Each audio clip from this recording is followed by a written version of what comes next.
15 अगस्त के स्वतंत्रता दिवस पर मुख्यमंत्री नीतीश कुमार ने देशवासियों को दिया बधाई और ढेर सारी योजनाओं को लेकर किया बड़ा खुलासा। आपसे निवेदन है कि पूरी खबर जरूर देखें और देश की आशा बहनों के लिए चैनल को सब्सक्राइब करके बगल में घंटी दबा दीजिए। देखिए वीडियो। प्रिय बिहार वासियों, 77वें स्वतंत्रता दिवस के पावन अवसर पर मैं समस्त बिहार वासियों को हार्दिक बधाई देता हूं। आज का दिन हम सभी भारतवासियों के लिए गौरव का दिन है। राष्ट्रभक्तों के साहस, त्याग एवं बलिदान के फलस्वरूप 15 अगस्त 1947 को हमारा देश आजाद हुआ। आज के दिन हम उन स्वतंत्रता सेनानियों को श्रद्धा सुमन अर्पित करते हैं जिन्होंने आजादी की लड़ाई में अपने प्राणों की आहुति दी। उनके उच्च आदर्श आज भी हम सबों के लिए प्रेरणा के स्रोत हैं। मैं उन वीर जवानों को भी नमन करता हूं जो बहादुरी से देश की सरहदों की सुरक्षा कर रहे हैं। उनके बलिदान को कभी भुलाया नहीं जा सकता है। देश के थल, जल और नभ की रक्षा करने वाले भारतीय सेना का हम अभिनंदन करते हैं। इतिहास इस बात का गवाह है कि बिहार ने स्वतंत्रता आंदोलन में अग्रणी भूमिका निभाई। बिहार के लोगों ने हमेशा राष्ट्र निर्माण में बढ़ चढ़कर हिस्सा लिया और देश में लोकतंत्र को मजबूती प्रदान की। इस वर्ष जुलाई एवं अगस्त माह के शुरुआती दिनों में कम वर्षा होने के कारण किसानों को धान की खेती में कठिनाई हो रही थी। इसको देखते हुए राज्य सरकार द्वारा किसानों को राहत पहुंचाने का निर्णय लिया गया।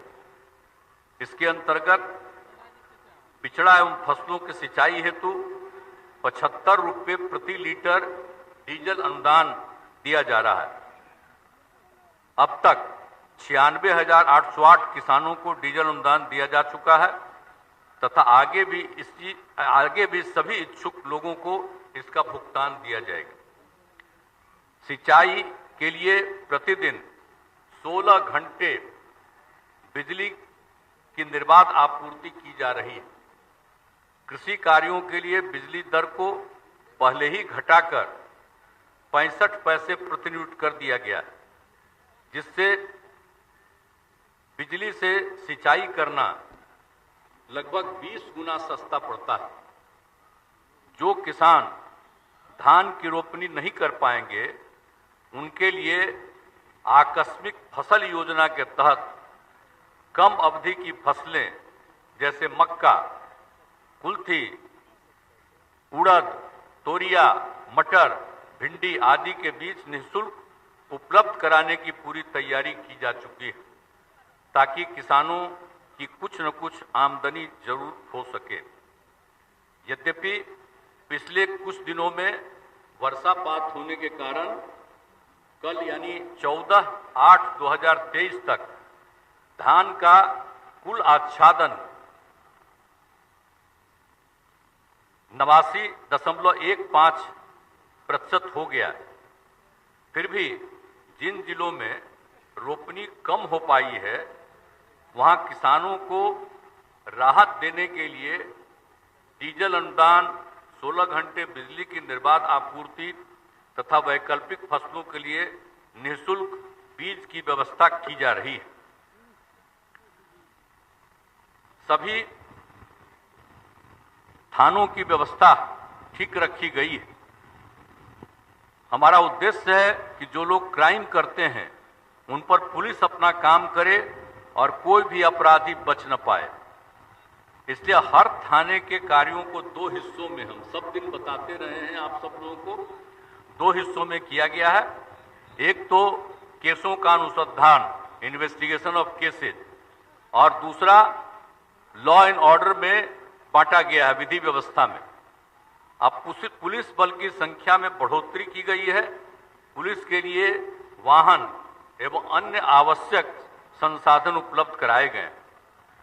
अब एक आपातकालीन स्थिति से निपटने के लिए डायल 112 की इमरजेंसी सेवा प्रारंभ की गई है। इस व्यवस्था के अंतर्गत किसी भी प्रकार की आपातकालीन स्थिति जैसे अपराध की घटना, आग लगने की घटना, वाहन दुर्घटना की स्थिति में या महिला, बच्चों एवं वरिष्ठ नागरिकों की सुरक्षा से संबंधित स्थिति में बिहार के किसी भी कोने से कोई भी पीड़ित व्यक्ति 112 नंबर पर निःशुल्क कॉल कर सकते हैं। सभी कॉल पटना स्थित कमांड एंड कंट्रोल सेंटर में प्राप्त होते हैं और आवश्यकतानुसार पीड़ित व्यक्ति को सहायता उपलब्ध कराने के लिए 15-20 मिनट के अंदर इमरजेंसी रिस्पांस वाहन घटना स्थल पर पहुंचा दिया जाता है। इस हेतु अब तक पहले चरण में पुलिस बल के साथ 400 डेडिकेटेड वाहन माध्यम से संपूर्ण पटना जिले तथा अन्य सभी जिला मुख्यालयों एवं शहरी क्षेत्रों में यह व्यवस्था कार्यरत है। इसके कॉल सेंटर का पूरा संचालन महिला पुलिस कर्मियों के द्वारा किया जा रहा है। इस काम में महिला पुलिस कर्मियों को सबसे अधिक लगाएं और कितना बढ़िया से महिला पुलिस काम कर रही है, ये देखने लायक है। हम तो कहेंगे इन लोगों को कि कभी कभी थोड़ा दिखा दीजिए कि किस तरह से महिलाएं सब काम, कहीं क्या भी कुछ घटना, कुछ भी जानकारी मिलती है और कितना तेजी से सारा काम करवाती है। तो ये देख लीजिएगा, हम जानते ना महिला को पुलिस में हम कितना करवाए, 35% का आरक्षण कराए और उसके चलते देख लीजिए महिलाएं भी पुलिस में कैसा कैसा काम अच्छा से कर रही हैं। ये बड़ी खुशी की बात है, इसलिए आपको हम बता रहे हैं। तो और दूसरे चरण में भी इस व्यवस्था को हर तरह से सब काम किया जा रहा है। तो अब एक एक चीज के बारे में, अब जो काम हो रहा है साइबर अपराधों तथा कंप्यूटर, मोबाइल फोन, एटीएम एवं क्रेडिट कार्ड आदि के माध्यम से होने वाले अपराधों से निपटने के लिए भी प्रत्येक जिले में रेल पुलिस सहित कुल 44 साइबर पुलिस थानों का गठन किया गया। इस तरह से हर चीज के लिए सब काम किया जा रहा। बिहार में राज्य में सांप्रदायिक सौहार्द का माहौल कायम है। सांप्रदायिक घटनाओं में पूरे राज्य में लगातार कमी आई है। सांप्रदायिक तनाव की घटनाओं के प्रकाश में आने पर पुलिस एवं प्रशासन द्वारा त्वरित कार्रवाई की जा रही है और कब्रिस्तानों की घेराबंदी 2006 से ही कब्रिस्तानों की घेराबंदी शुरू की गई। पहले चरण में विभिन्न धर्मों की मिलीजुली आबादी वाले क्षेत्रों में 8064 संवेदनशील कब्रिस्तानों को घेराबंदी के लिए चिन्हित किया गया था, जिसमें लगभग सभी काम पूरा हो गया। बाद में 2021 में 1209 और कब्रिस्तानों को चिन्हित किया गया जिनकी घेराबंदी का काम चल रहा। इनमें से लगभग 185 का काम पूरा हो गया है, 400 निर्माणाधीन है और शेष जितने भी हैं उनका भी काम शीघ्र पूरा करने का लक्ष्य किया जा रहा। और आप जानते ही हैं मंदिरों की चहारदीवारी का भी हम लोगों ने काम शुरू किया 2016 में।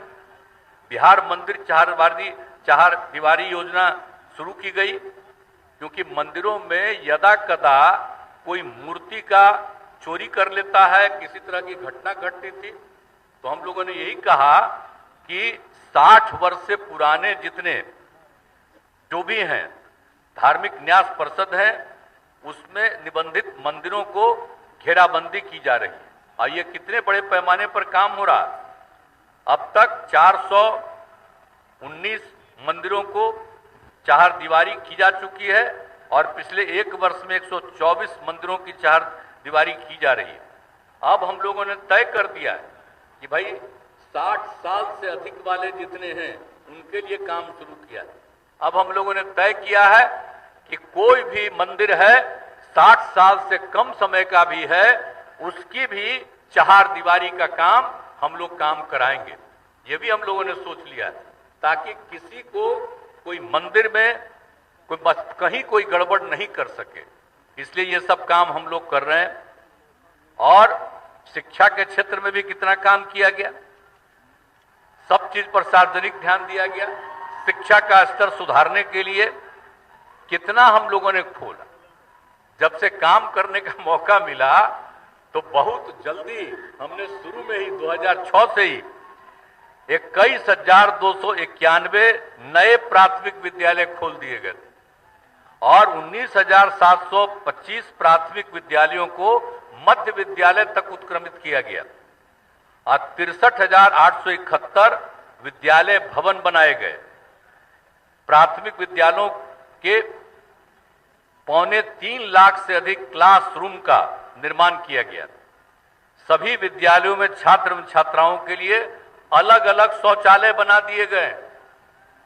लड़का के लिए लड़की के लिए शौचालय अलग बना दिया गया। पहले ये सब कुछ नहीं था तो भी कर दिया गया।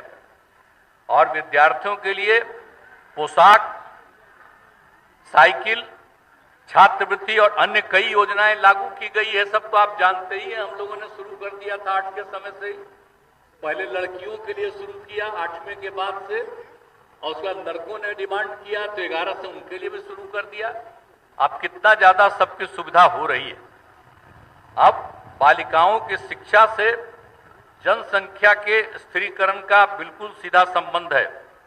इसी को ध्यान में रखते हुए सभी पंचायतों में 10+2 10+2 स्कूल स्थापित करने का निर्णय लिया गया और अब अधिकतर पंचायतों में 10+2 स्कूल स्थापित हो गए हैं और जहां पठन पाठन प्रारंभ हो गया। लेकिन इसके अलावे देखते हुए और विद्यालयों के भवन को ठीक करने के लिए 2,768 स्कूलों में नए भवन और 3,503 विद्यालयों में अतिरिक्त क्लासरूम आदि का निर्माण किया जा रहा है। और इसमें सरकार ने जो तय कर दिया है और इसमें जो निर्णय कर दिया गया 7,530 करोड़ रुपए की स्वीकृति दे दी गई। तो ये सब काम किया जा रहा है। सरकारी विद्यालयों में कार्यरत शिक्षकों की कुल संख्या 4,39,496 है, जिनमें से सरकारी शिक्षकों की संख्या 59,720 है और पंचायत और नगर निकायों को मिलाकर कुल नियोजित शिक्षकों की संख्या 3,79,000 और 776 है। इसके अतिरिक्त राज्य के विद्यालयों में गुणवत्तापूर्ण शिक्षा उपलब्ध कराने हेतु सरकारी शिक्षकों के कुल 1,70,461 पदों पर स्वीकृति की कार्रवाई बिहार लोक सेवा आयोग द्वारा की जा रही है। अब इसमें समझ लीजिए कि 1 से 5 तक के प्राथमिक विद्यालयों में 69,943 पद, प्राथमिक विद्यालयों में कक्षा 9 से 10 के लिए 32,916 पद और उच्च माध्यमिक विद्यालयों में कक्षा 11 से 12 के लिए 57,602 पद शामिल है। इस पर काम चल रहा और बहुत जरूरी है कि इसके लिए इस महीने के अंत तक इसके लिए जो भी है परीक्षा होनी है हो जाएगी और तेजी से ये काम हम लोग चाहते हैं कि जल्दी से जल्दी उनकी बहाली हो जाए। अब इसके अतिरिक्त प्राथमिक विद्यालयों में 40,518 हेडमास्टर के लिए प्रधानाध्यापकों की नियुक्ति की कार्रवाई भी बिहार लोक सेवा आयोग के द्वारा ही की जा रही है। वो भी काम बहुत जल्दी शुरू हो जाएगा। अब विद्यालयों में शैक्षणिक वातावरण में लगातार सुधार किया जा रहा। और बाकी सब चीजों के लिए एक बात हम बता देना चाहते हैं, बाकी जितने भी टीचर हैं ये कौन किया था? ये हम ही लोग कर दिए थे। इसलिए कि हम बच्चे बच्चियों को पढ़ाना चाहते थे, तो हम ही ने कह दिया था कि पंचायती राज संस्थाओं से, नगर निकायों के माध्यम से बहाली हो जाएगा। अब वो करते थे, बहुत हुआ, और उनके लिए सरकार पैसा ही देती है। आज 4,000 से शुरू हुआ, आज कहां पहुंच गया? 40,000 से ऊपर भी पहुंच गया। तो ये सब किया गया है। अब कई जगह पर कुछ बोलते रहते हैं, हम तो भाई अब कई जगह कुछ लोगों को देखा गया, अब पढ़ाई उढ़ाई ठीक ढंग से कहीं कहीं जब नहीं हुई तो हमने कहा कि सबको देखिए कि काहे नहीं पढ़ा रहा, हम बच्चे बच्चियों को सब जगह पढ़ाना चाहते हैं। तो इसी के लिए वो काम किया। तभी हमने तय किया कि जैसे पहले सब दिन सरकारी होता था, इस बार भी सरकारी तौर पर हम लोग इस काम को फिर कर देंगे, यानी पूरे तौर पर ये काम किया जा रहा है। तो आप समझ लीजिए कि ये जो किया गया है, अब बाकी जितने भी हैं तो इनके लिए भी हम लोग ध्यान दे रहे हैं।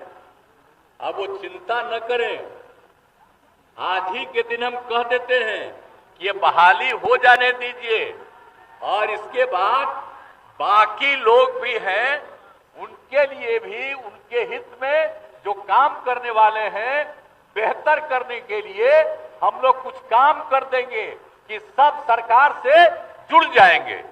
ये काम हम लोगों के मन में है, लेकिन पहले ये काम हो जाएगा और इसके बाद बाकी सब लोगों से बात करके, और अभी देखा जा रहा है, और हम सब से आग्रह करते हैं कि पढ़ाइए ठीक से।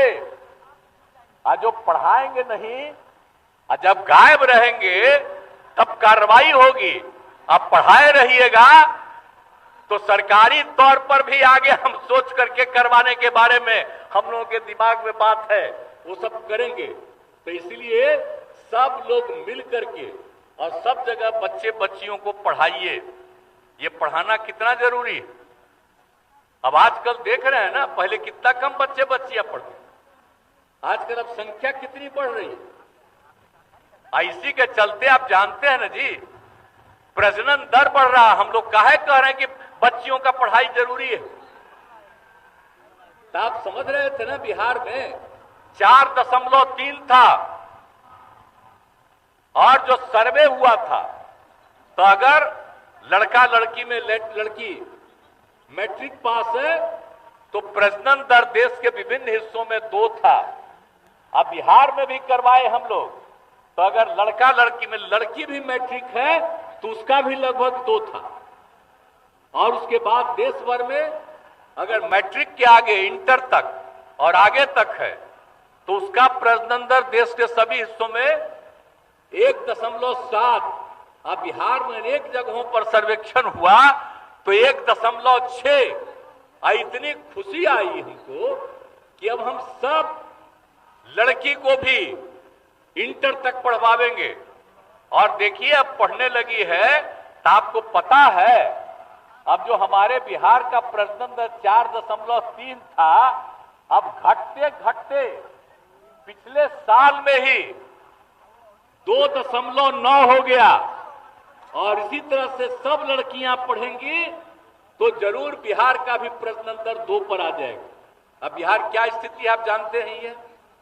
अब बताइए, हम लोगों का बिहार का तो 12वां नंबर पर न है जी, लेकिन आप जितना क्षेत्रफल है उसके हिसाब से, लेकिन आबादी जितनी ज्यादा है, जितने लोग हैं, जनसंख्या है, वो तीसरे नंबर पर है। तो अगर अब ये पढ़ाई हो जाएगी और पूरे तौर पर, तो धीरे धीरे कुछ वर्षों में घटेगा और बिल्कुल सब ठीक हो जाएगा। तो इसलिए हम लोग जो शिक्षा पर पूरे के पूरे तौर पर जोर दे रहे हैं।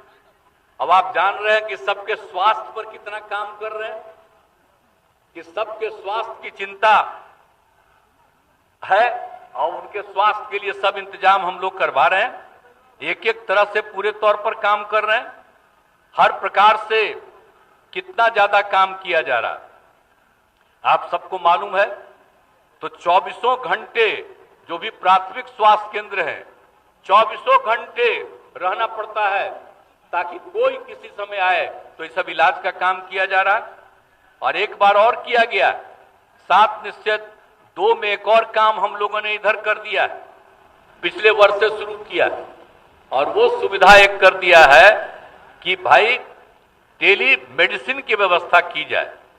जितने स्वास्थ्य केंद्र हैं उसमें टेली मेडिसिन की व्यवस्था कर दी गई। अब वहां पर कोई मान लीजिए कोई बुजुर्ग है, कोई इधर से उधर जाने की स्थिति में नहीं है, तो वहीं पर अपनी बात को रखेगा और उनका पास जिला मेडिकल कॉलेज, अनुमंडल अस्पताल के जितने चिकित्सक हैं वो वहीं से देख लेते हैं। परामर्श दिया जा रहा और इसके परामर्श का लोग कितना फायदा ले रहे हैं। अब इसके लिए हम लोगों ने पिछले ही साल में शुरू किया और अब हो गया है 7,800 स्वास्थ्य केंद्रों में टेली मेडिसिन की व्यवस्था हो गई। और आप जानते हैं मात्र 1 साल के अंदर 75 लाख से अधिक लोगों ने इसका लाभ ले लिया। यानी जो बुजुर्ग है, महिलाएं हैं, खराब स्थिति में है, तो उसके चलते उसके इलाज का इस तरह से सुझाव दिया जाता था। ये सब काम किया जा रहा है हम लोग, और सब हम लोग कर रहे हैं। बाल हृदय योजना कितना करवा रहे हैं, आप समझ रहे हैं ना कि सब कुछ किया गया था कि जो भी था, अब इसमें चलते जितने लोग हैं हृदय में छेद के साथ जो जन्म होता है, अब उसका इलाज कुछ नहीं हो पाता, तो हम लोगों ने देख लिया कि भाई इसका इलाज होना चाहिए। वो कहाँ इलाज होता है, तो यही पता चला कि प्रशांति फाउंडेशन के सहयोग से गुजरात के अहमदाबाद में अवस्थित सतसाई अस्पताल में इसका इलाज लोग मुफ्त में करता है। वहां ये पता चला तो हम लोगों ने तय कर दिया कि इसके पीड़ित जितने होंगे उन सब लोगों को यहां से वहां भेज दिया जाएगा। अगर 6 साल से ऊपर उम्र है तो एक आदमी को साथ भेजेंगे, आने जाने का पैसा, उसको रहने का हर तरह का इंतजाम के लिए पैसा। और अगर 6 साल से कम उम्र का है तो कम से कम 2 लोग जाएं। तो ये सब के लिए सब इंतजाम किया जा रहा है। आप समझ लीजिए कि इसके लिए हम लोगों ने बहुत पैसा दिया है। 10,000 रुपया प्रति व्यक्ति की दर से सहायता भी दी गई। अब उसके चलते आप समझ लीजिए कि बहुत इलाज हुआ। 703 बच्चे बच्चियों का इलाज हो गया वहां से। अब जब वहां भेज रहे थे तो हम लोगों ने यह भी तय किया कि हमारे जो पटना में है Indira Gandhi institute of technology IGIC, तो हमने कहा कि यहां भी इसका इंतजाम करिए। तो इसके चलते अब यहां पर इसका इलाज शुरू हो गया। हृदय के छेद वाले से जन्मे बच्चों का उसका इलाज यहां शुरू हो गया। और आप जान लीजिए कि अब 161 बच्चों का इलाज यही हुआ। फिर जो केंद्र का IGIMS है उनसे भी हम लोगों ने आग्रह किया कि यहां पर काम शुरू करिए, तो वो भी अब शुरू कर दिए। तो वहां भी 24 बच्चों का इलाज हो गया। तो आप सोच लीजिए कि इस तरह से जो भी पीड़ित लोग हैं, हृदय में छेद के साथ जो जन्मे हुए लोग, ऐसे लोगों के इलाज के लिए और सब तरह से हो जाए ताकि वो जीवित रहें और आगे बढ़ें। तो ये काम भी हम लोग करवा रहे हैं, किसी चीज को छोड़ नहीं रहे। और आप जानते ही हैं कि बड़े पैमाने पर मेडिकल कॉलेज और अस्पतालों की स्थापना की गई है। पहले तो मात्र बिहार में 6 सरकारी था, अब बढ़ करके 11 मेडिकल कॉलेज अस्पताल कार्यरत है और 13 नए मेडिकल कॉलेज निर्माणाधीन है।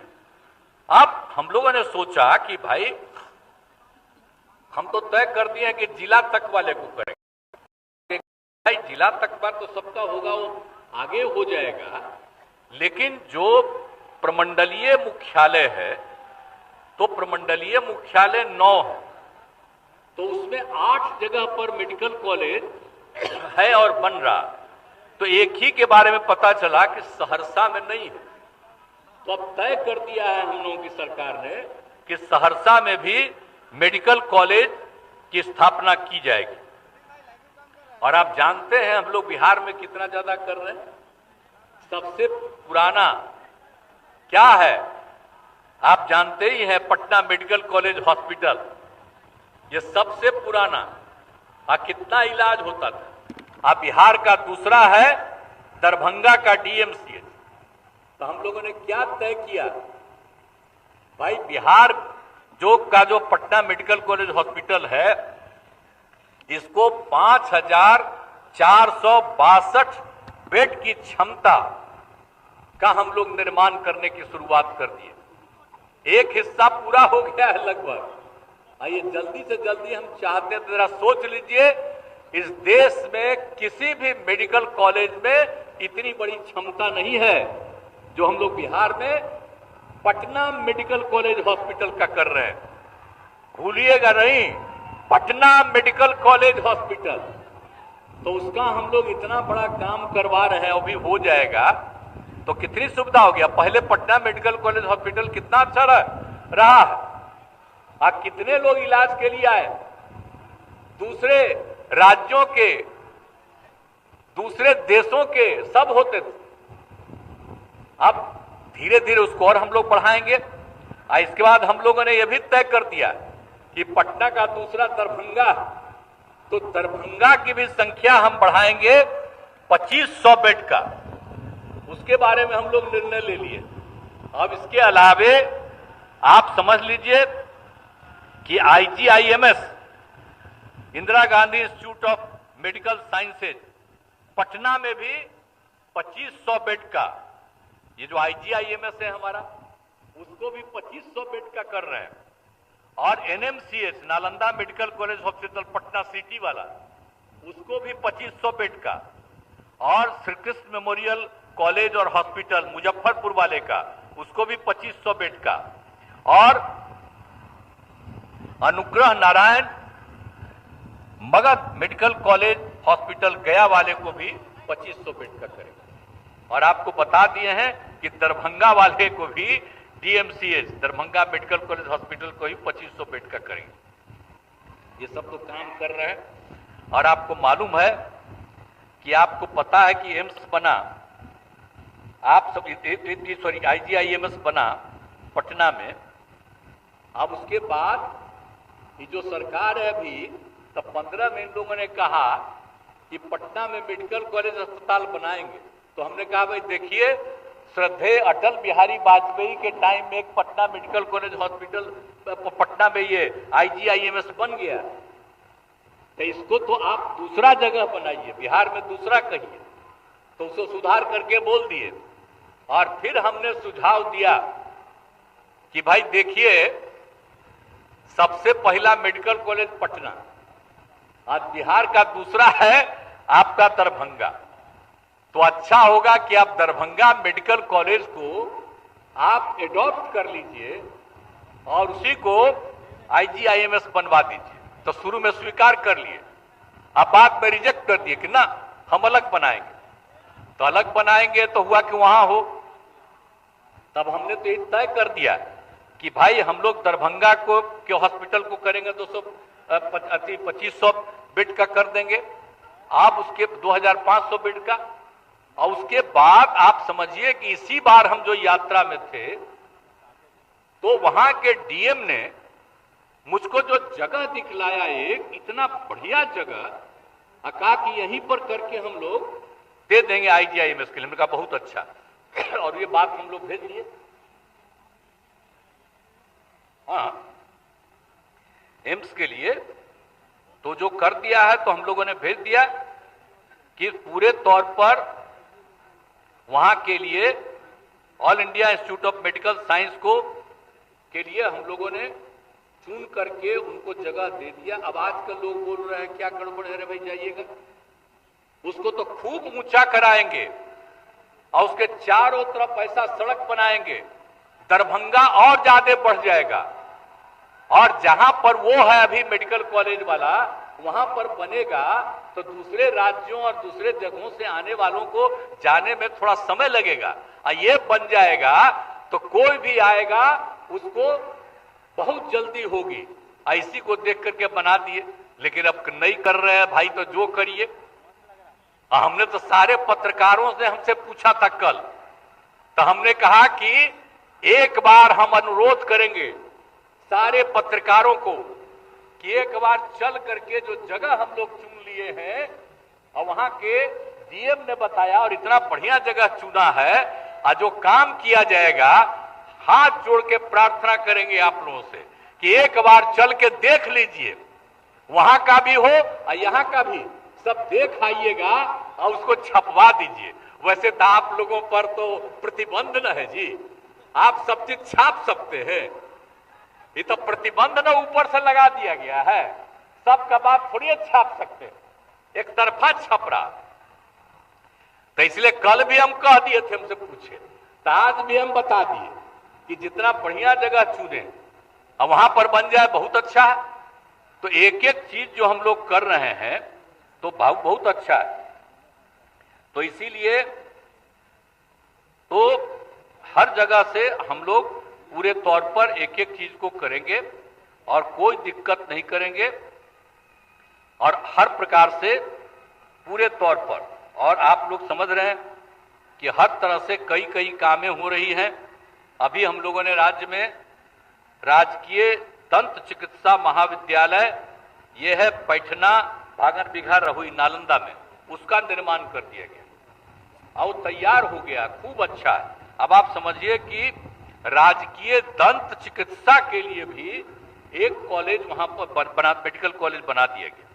तो इसी तरह महाविद्यालय सब हो गया। तो हर प्रकार से हम लोग पूरे तौर पर सारा काम कर रहे हैं और सभी तरह से लोगों की सुविधा के लिए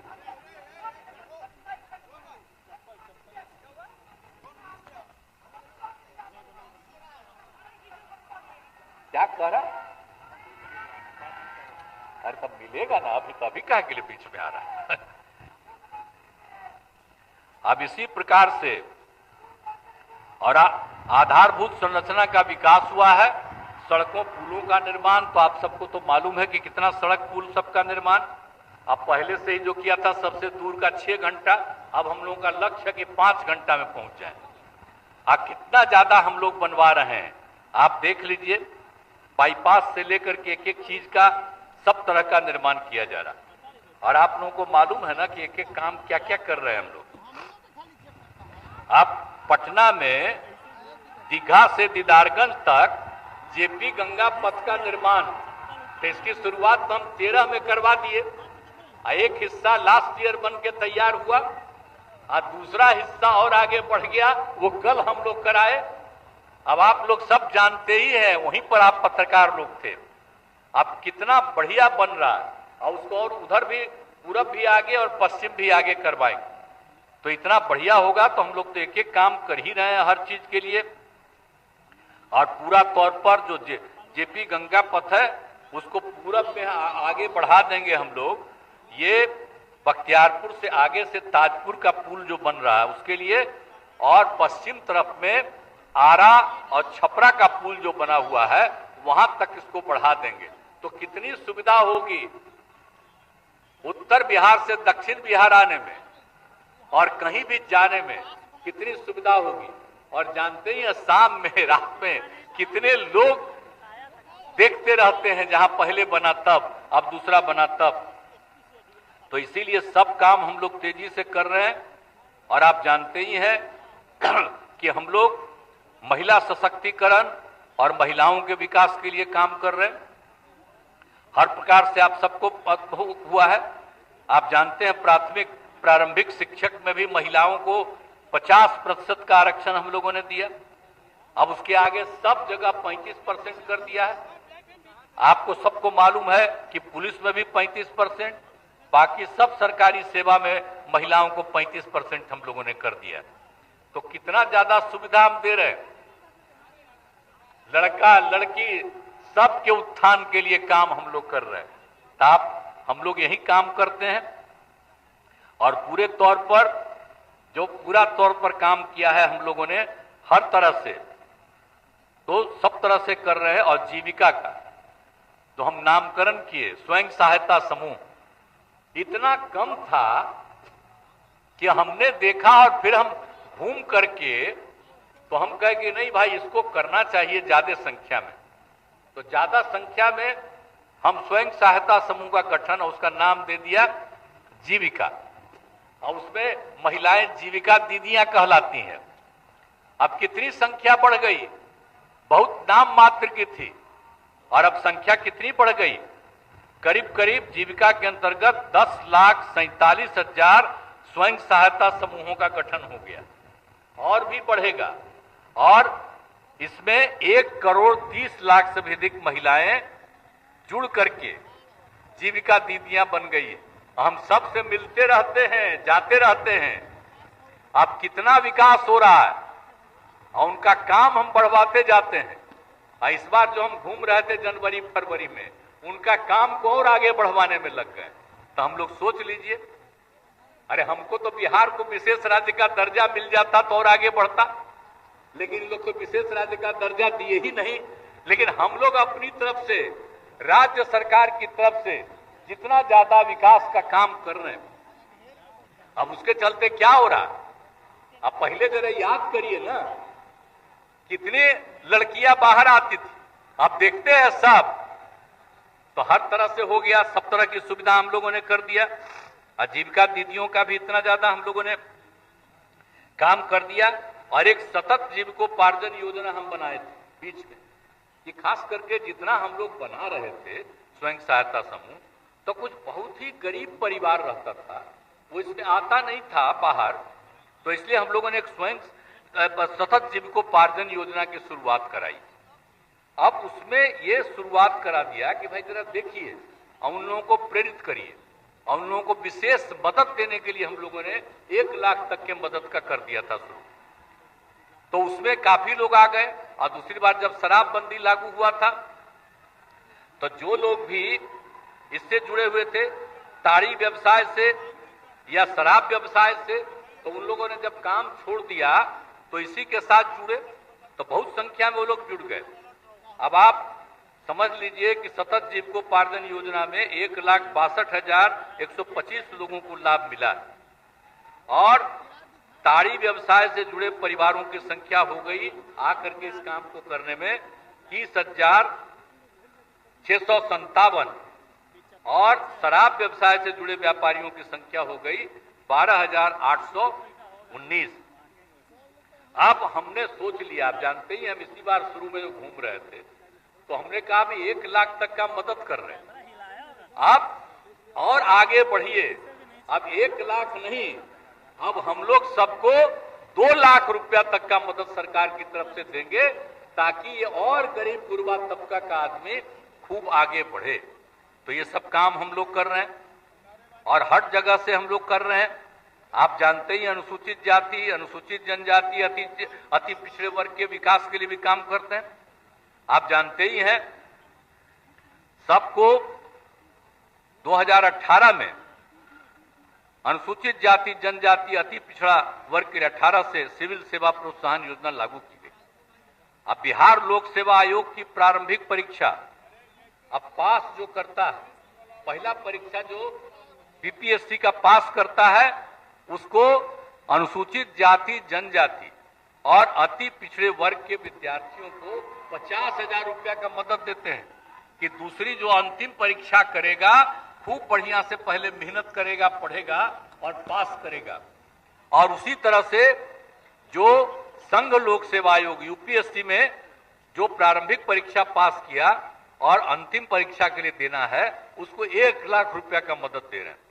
अब आप समझ लीजिए कि इसका कितना लाभ हो गया।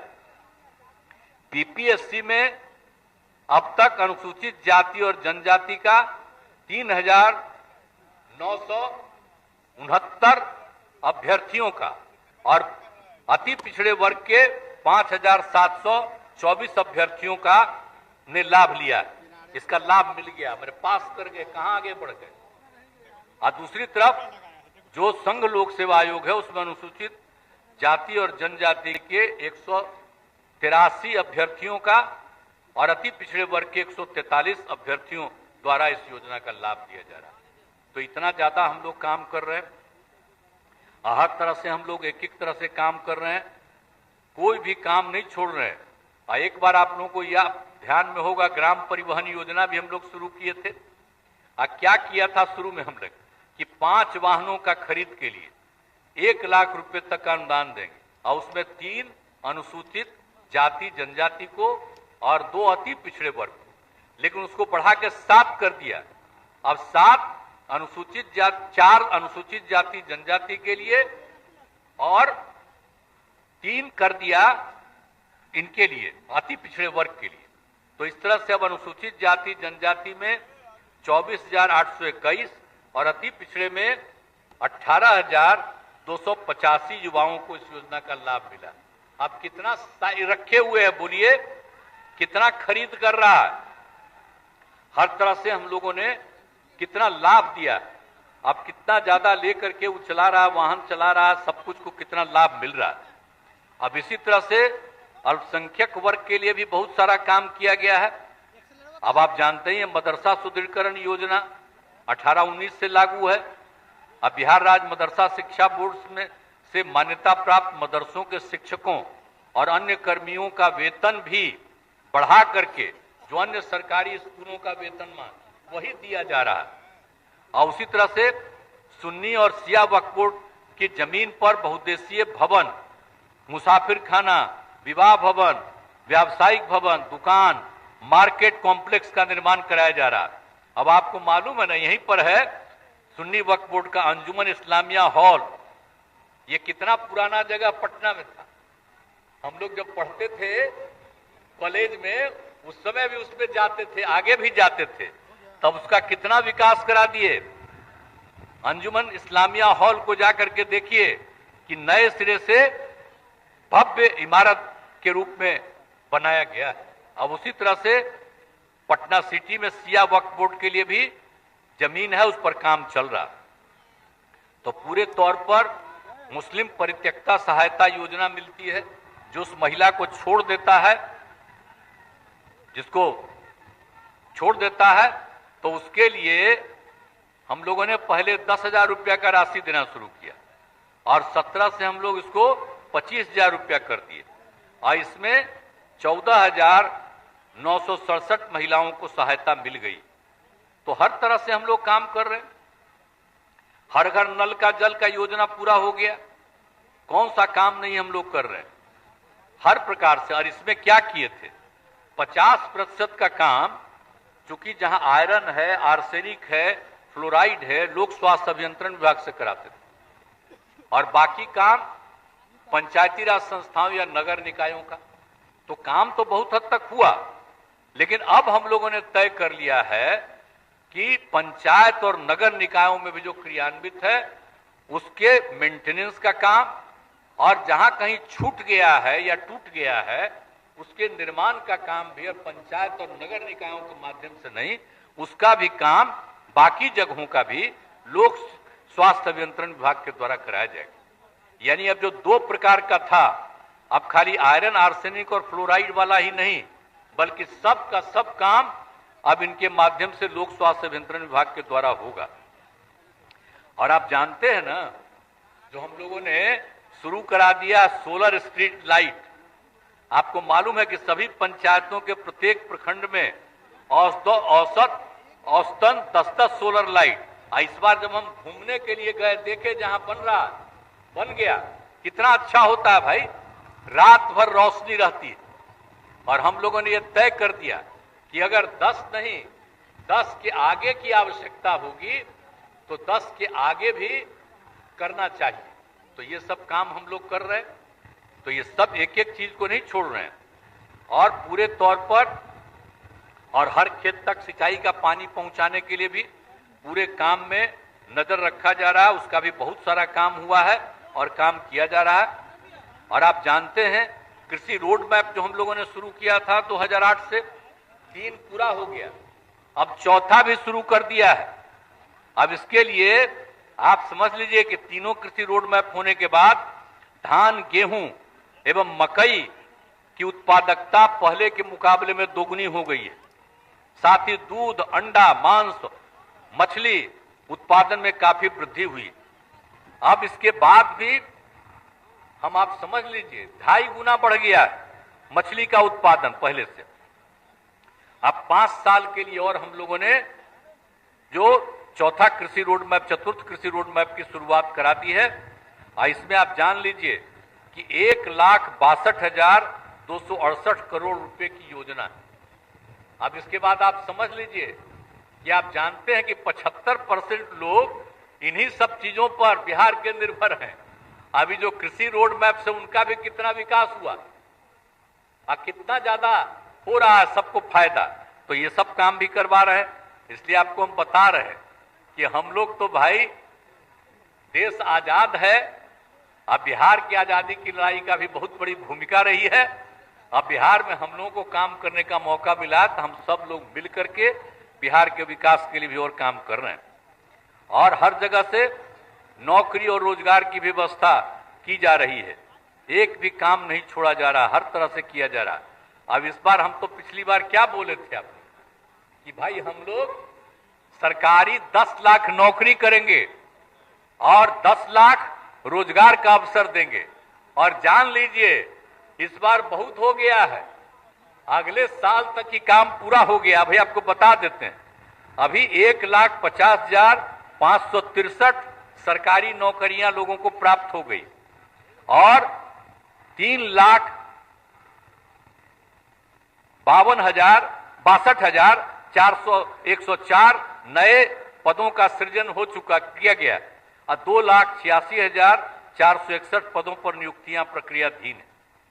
तो बहुत तेजी से काम होगा और रोजगार का भी 5 लाख लोगों को अवसर मिल गया।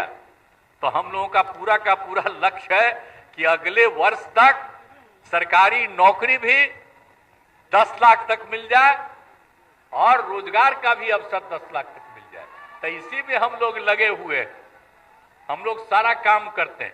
खाली दिल्ली वाला तो खाली प्रचार ना अपना करता है जी, मीडिया पर कब्जा तो खाली प्रचार करता है, काम थोड़े करता है। हम लोग जो काम करते हैं वो तो हम यही चाहते हैं, सब डिपार्टमेंट को कहते हैं कि लोगों को घर घर तक एक एक चीज पहुंचा दीजिए। काय बेचारे ये लोग चाहते हैं तो थोड़ा देर के लिए बोलते हैं, लेकिन सब बतवाई लिखना चाहते हैं तो उसमें बहुत सारा चीज काट देना पड़ता है। तो क्या करिएगा। और जब एक बार 24 के बाद फिर मुक्ति मिल जाएगी देश को, तो फिर आप आजाद रहिएगा और जो कहेगा, जो देखिएगा उसको आप ठीक ढंग से पहले की तरह छापिएगा। लेकिन आज तो आप पर लग गया है तो खैर छोड़िए उस सब चीज का। और जल जीवन हरियाली अभियान का भी काम जो हम लोगों ने किया, कितना ज्यादा काम हो रहा है। अब बिहार और झारखंड अलग हो गया तो पहले किसी को पता नहीं था। आप बताइए यहां पर तो कितना कम था, मात्र जो हरित आवरण मात्र 9% था। तो उसी को न बढ़ाने के लिए हम लोगों ने शुरू किया था हरियाली मिशन। तो 18-19 तक 22,000 करोड़ पौधा लगाया गया। अब उसके बाद जो जल जीवन हरियाली अभियान में भी इसको शामिल किए तो उसको और बढ़ाने के लिए भी हम लोगों ने किया। इस बीच में हो गया 10, पहले तो हो गया था आपको और ज्यादा, मैंने 22 करोड़ बचा दिया। और इस बीच में हो गया 10 करोड़ 72 लाख पौधारोपण। अब हो गया है जो पहले 9% था, 21 तक का आंकड़ा अभी आया है। उसके बाद आंकड़े नहीं आ रहा, ये तो और आगे बढ़ गया। लेकिन 15% तो हम लोगों का है कि कम से कम 17% तो हम लोग कर ही सकते हैं, वो हो ही जाएगा। इसीलिए इसका इतना ज्यादा समूचा काम कर रहे हैं, पौधारोपण का काम। अब आप सबको मालूम है ना जो काम किए गंगा जल आपूर्ति योजना, तो आप सोच लीजिए कहां कहां हो गया, गया, बोध गया, राजगीर और नवादा वाला भी इस बार पूरा हो जाएगा। इसी तरह से फल्गु नदी पर कितने लोग जाते हैं, गया में विष्णुपद मंदिर में, फल्गु नदी में, और उस पर गया जी डैम का निर्माण करा दिया गया। अब आप सोच लीजिए ये जो गंगा जल की आपूर्ति 5 जगह हो रही है उसके लिए 4,515 करोड़ रुपया, और जो फल्गु नदी पर गया जी डैम का निर्माण किया गया है। गया जी, उस जगह का नाम गया जो बोलते हैं वही जगह को हम कहते हैं गया जी, मैंने गया जी का नामकरण उसका करके। तो गया जी डैम कितने लोग जाते हैं, देश भर के लोग, देसी लोग बाहर भी रहता है वो भी वहां जाता है। इसलिए इन सब के लिए हम लोग जो काम कर दिए हैं, कुल मिलाकर के उसके लिए 334 करोड़ और 38 लाख रुपया से, और हर तरह से हम लोग कर रहे हैं। गया जी डैम के पानी को स्वच्छ रखने की भी व्यवस्था की जाएगी। इसके लिए मानसून के प्रारंभ होते ही डैम से पानी को निकाल दिया जाएगा और जिससे नदी के ऊपर का गंदगी निकल जाएगी और साफ पानी उपलब्ध कराया जाएगा। तो एक एक तरह से काम हो रहा है। उद्योग को कितना बढ़ावा दे दिए हैं। अब आप सोचिए ना भाई, हम लोग तो चाहते थे कि काफी चीज बढ़े, लेकिन केंद्र सरकार द्वारा मात्र अनुमति कम में का मिला है, 17 ही का मिला है। हम लोग तो चाहते हैं कि और ज्यादा होगा। एथेनॉल उत्पादन के लिए आवश्यक मक्का का सबसे ज्यादा उत्पादन बिहार में होता है, तो इसको तो और ज्यादा मिलना चाहिए। यही तो हम लोग चाहते हैं, तो इसके लिए भी काम कर रहे हैं हम लोग। अब मुख्यमंत्री उद्यमी योजना में कितना लाभ दिया जा रहा है आप समझ रहे हैं। पहले तो हम लोगों ने शुरू किया था मुख्यमंत्री अति अनुसूचित जाति अनुसूचित जनजाति का 2018 में, उसको बढ़ा करके कर दिया 2020 में अति पिछड़े वर्गों के लिए, और इन लोगों को दिया जाता था, हम लोग दे रहे थे इन लोगों को 5 लाख रुपया का हम लोग अनुदान देते थे और 5 लाख रुपए का ऋण देते थे, और उसके लिए पैसा नहीं लेते थे, 1 पैसा नहीं लगता था, ब्याज मुक्त ऋण था। अब उसके बाद हम लोगों ने 21 के बाद से सीधे इसको बढ़ाया है 7 निश्चय 2 के अंतर्गत। अब उसमें कर दिया सभी महिलाओं का, कोई भी जात, किसी भी धर्म, कोई भी महिला, सब के लिए हम लोगों ने कर दिया कि उसको भी वही मिलेगा जो अनुसूचित जाति जनजाति और अति पिछड़े के लिए मिलता है। और बाकी जितने लोग हैं, अपर कास्ट हों, बाकी जितने जात हों, कोई भी हों, उन सब लोगों के लिए भी कर दिया गया है 5 लाख रुपए का अनुदान। और बाकी तो उन लोगों को कर दिया गया माने अनुसूचित जाति जनजाति, अति पिछड़ा और महिला के लिए। तो अब हो गया कि 5 लाख रुपया का अनुदान, अब 5 लाख रुपया का ऋण जिसमें कि ब्याज मुक्त ऋण है। अब बाकी जो बचे हुए उन सब को भी, जो भी अपर कास्ट के हों, बैकवर्ड हों, कोई हों, किसी भी धर्म के हों, उनको भी 5 लाख रुपए का अनुदान, अब 5 लाख रुपए का ऋण मात्र 1% का उनको लगेगा, प्रतिशत ब्याज दर पर मिलेगा। तो ये सब काम किया जा रहा है। हम लोग एक ही काम नहीं छोड़ रहे हैं।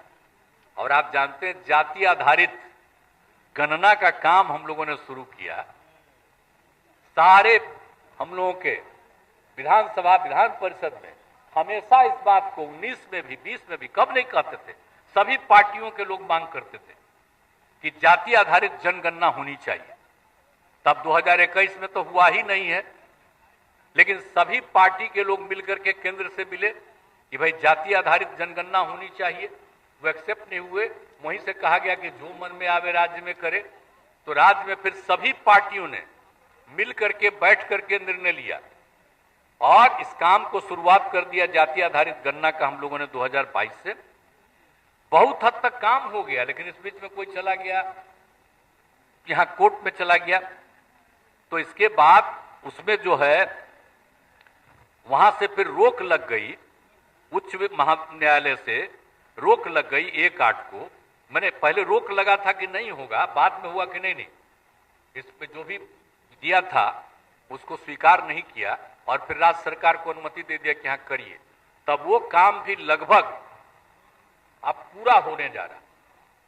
तो आप समझ लिए जाति आधारित गणना हो जाएगा। तो जाति आधारित गणना में कौन किस जाति का है, एक एक चीज की जानकारी होगी, चाहे अपर कास्ट हो, पिछड़ा हो, अति पिछड़ा हो, अनुसूचित जाति हो, जनजाति हो, हिंदू हो, मुस्लिम हो, किसी भी धर्म को मानने वाला हो, सबको होगा। और उसके साथ साथ हम लोगों ने सर्वसम्मति से तय किया है कि सबकी आर्थिक स्थिति, इवन अपर कास्ट के हों या किसी भी जाति के हों, किसी भी धर्म के हों, उनकी आर्थिक स्थिति का भी जायजा लिया जाएगा।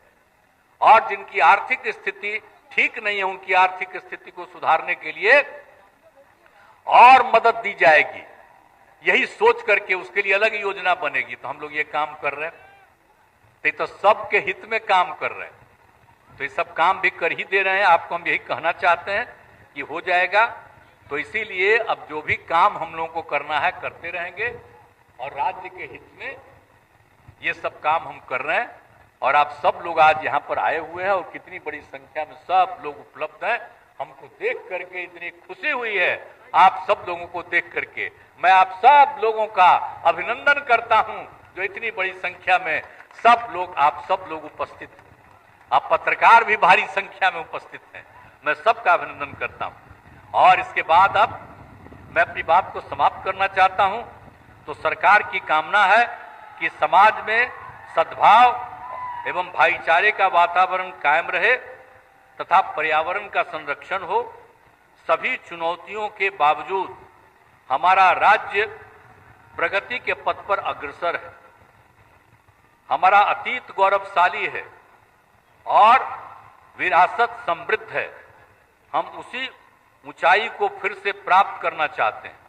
आइए स्वतंत्रता दिवस के शुभ अवसर पर हम सब यह संकल्प ले कि बिहार को राष्ट्रीय स्तर पर एक खुशहाल राज्य के रूप में स्थापित करने के लिए अपना सहयोग प्रदान करेंगे।